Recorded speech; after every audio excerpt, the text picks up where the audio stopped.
Creep LA was a passion project that I started on. Year after year, we've been able to create these really profound worlds that, allow people to get lost and experience and escape for hours at a time. And now ultimately we are dealing with a show right now that's running in downtown LA called House of Creep, which allows audiences of 50 to sort of flow into this world and get lost and explore and have fun with a lot of art.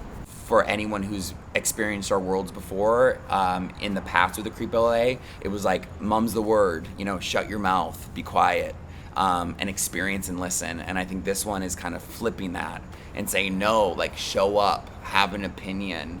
What's your deepest, darkest secret?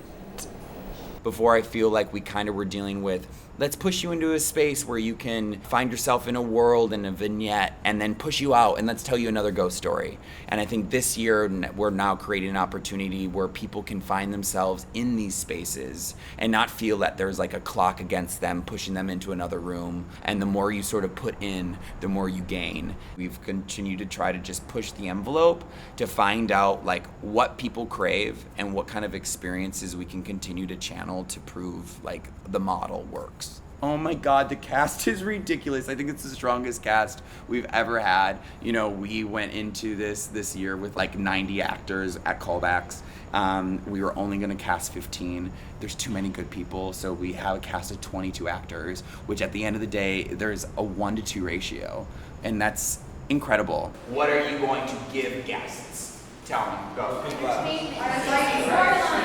As a production team, we have 5 weeks to write a story to push, over 7,000 people through our doors. 30% of our show is improv, and about 80% of it, 70% of it is scripted. And with that, you can kind of bounce in and back and forth between what's reality and what's not reality. And in these open worlds, I think that's where it really starts to morph. And that's when people really go like, is this part of the story? Or is this just, something I'm getting special?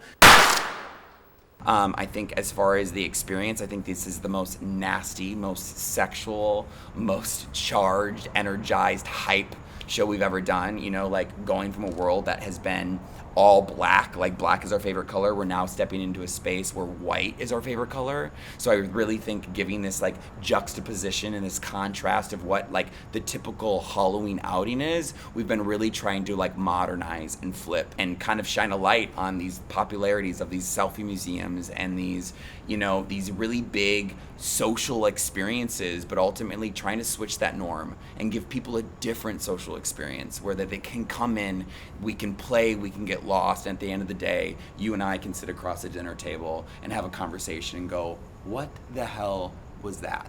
And then at the end of the day, that creates a conversation and that creates a moment, and at the end of the day, that creates connectivity, which I think this work is all about.